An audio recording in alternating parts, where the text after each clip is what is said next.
नहीं चाहिए। जैसे कि एक गांव में अगर 1000 लोग होंगे तो करीब 50-55 हजार लोग आराम से हो जाएंगे। 40,000 तो हो ही जाएंगे। तो किसी मान के नहीं, 40,000 से ऊपर ही हो जाएगा। तो बताइए, अगर कोई एक विधायक या सांसद अपने दम पर इस बंदे का गेहूं बस होता होगा, धान फसल होता है गेहूं, धान गेहूं में होता ही होगा, धान का का तो कोई नहीं, सवाल ही नहीं पैदा होता है। सपना भी नहीं। और बाकी और भी कोई फसल मेरे हिसाब से लगता है नहीं होती। नहीं कोई नहीं। अभी तो आप देख रहे हैं पानी से कहाँ फसल इसमें पैदा करेंगे, कौन सा इसमें फसल पैदा करेंगे। थोड़ा उठाइए भैया उसको, क्या होने बताइए। अभी भगवान ना करे कोई घटना दुर्घटना हो जाए तो सेफ्टी के नाम पे मात्र ये टायर रूपी एक सेफ्टी वो रखा हुआ है यहाँ पे कि इनको बस वोट के समय में ग्रामवासियों की या फिर बाढ़ पीड़ितों की या फिर किसी भी समस्या से पीड़ित इंसान की याद आती है।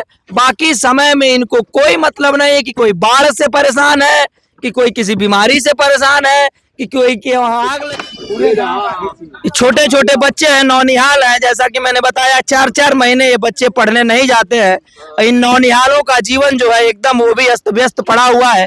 4-4 महीने ये बच्चे पढ़ने नहीं जाएंगे तो इनका पाठ्यक्रम जो है, आप सोचिए, जब 2 दिन में पाठ्यक्रम पीछे छूट जाता है तो 4-4 महीने यानी कि पूरा आधा सत्र समझ लीजिए बीत गया इसी बाढ़ में ही। और ये नौनिहाल बेचारे पढ़ाई से पूर्ण रूप से वंचित हो जाते हैं, जो कि बहुत ही ज्यादा कष्ट की बात है। इन नौनिहालों को देख करके, इन चहकते चेहरों को देख करके तरस आ रहा है कि ये बच्चे पढ़ लिख जाते तो इनका भविष्य उज्जवल होता, तो कमा धमा करके शायद यही कोई बड़े अधिकारी बनते और शायद अपने ये ग्रामवासियों को, अपने दादा चाचा मामा फूफा सबके लिए ये शायद एक बंदे का निर्माण करा पाते। भाईजा भाईजा भाईजा नहीं पर फोटो कोई बीमार हो जाए तो उसको जाने के लिए कितना इथी है, परेशानी है, बहुत दिक्कतें हैं। बहुत दिक्कत है कि बहुत परेशानी है, कोई बीमार पड़ जाएगा तो। अच्छा, ये 4 महीने बाढ़ मतलब बहुत ज्यादा दिन हो गए, ऐसे देखा जाए तो 120 दिन से अधिक ही हो गए, तो क्या डॉक्टर वगैरह आते हैं कि नहीं? डॉक्टर कोई दवा का छिड़काव वगैरह कुछ होता है कि नहीं? आज तक कोई आया नहीं है, कोई आया नहीं देखने के लिए, मर रहा है जिंदा है लोग, कोई नहीं आता है छिड़काव उड़काव करने के लिए। पड़ जाए रात को हाँ इसी जगह मर जाएंगे, कहाँ से जाएंगे। यही नाव मात्र एक साधन है, वो दूर गांव है उसका भी मात्र यही रास्ता है। और वो लोग उधर से आते हैं। अच्छा, उनका रास्ता है, नाव के सहारे है, वो भी नाव के सहारे है।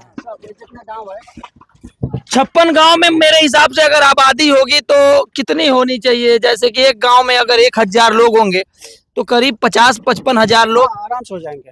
40,000 तो हो ही जाएंगे। तो किसी मान के नहीं, 40,000 से ऊपर ही हो जाएगा। तो बताइए, अगर कोई एक विधायक या सांसद अपने दम पर इस बंदे का निर्माण करा दे तो शायद ये 40,000 वोट तो उसी की तरफ जाएंगे, आराम से जाएंगे उसी की तरफ से, कोई भी ठिका भले वो किसी पार्टी से रहे, कोई पार्टी से जाएगा।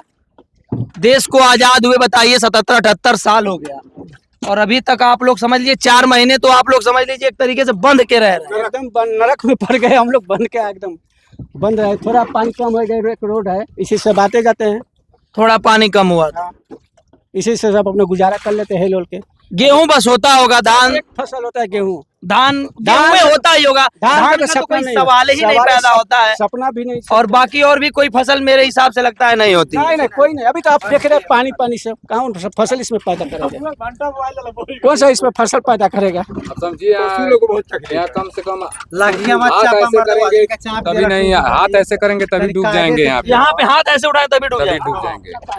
कोई गुंजाइश नहीं। अब एक नाव है, अगर यहाँ डूब जाए अधिकारियों लोग के लिए कोई गुजारा नहीं है, दूसरा रहता तो आदमी। अच्छा, यही एक नाव भी है, एक ही नाव है बस। ये भी उस पार और सेफ्टी जैकेट दिखाइए, एक टायर रखा हुआ है, थोड़ा उठाइए भैया उसको, क्या होने बताइए। अभी भगवान ना करे कोई घटना दुर्घटना हो जाए तो सेफ्टी के नाम पे मात्र ये टायर रूपी एक सेफ्टी वो रखा हुआ है यहाँ पे। उससे कितने आदमी बच जाएंगे? तो आदमी पकड़ेगा और नीचे जाएगा सीधा, उसको पकड़ वो और वो भी जिसको तैरने आता होगा वो बचेगा, जिसको तैरने नहीं आएगा वो क्या बचेगा? तो देख लीजिए, सरकार की सुविधाएं, विधायक जी की सुविधाएं, विधायक जी का घर 1 किलोमीटर दूरी पे है, सांसद जी तो फिलहाल सांसद जी हैं, चाचा बता रहे थे कि कभी देखे ही नहीं है उनको। तो सोच लीजिए आप कि इनको बस वोट के समय में ग्रामवासियों की या फिर बाढ़ पीड़ितों की या फिर किसी भी समस्या से पीड़ित इंसान की याद आती है। बाकी समय में इनको कोई मतलब नहीं है कि कोई बाढ़ से परेशान है, कि कोई किसी बीमारी से परेशान है, कि कोई के वहां आग लग गई है उससे परेशान है। इनसे इन लोगों को कोई भी समस्या, इस समस्या से इन लोगों को कोई भी मतलब नहीं होता है। बड़ी बड़ी गाड़ियों से चलना है, हेलीकॉप्टर से आना है जाना है, ये सारी चीजें हैं, लेकिन समस्याओं का जो है ये लोग निदान बिल्कुल नहीं ढूंढ पा रहे हैं।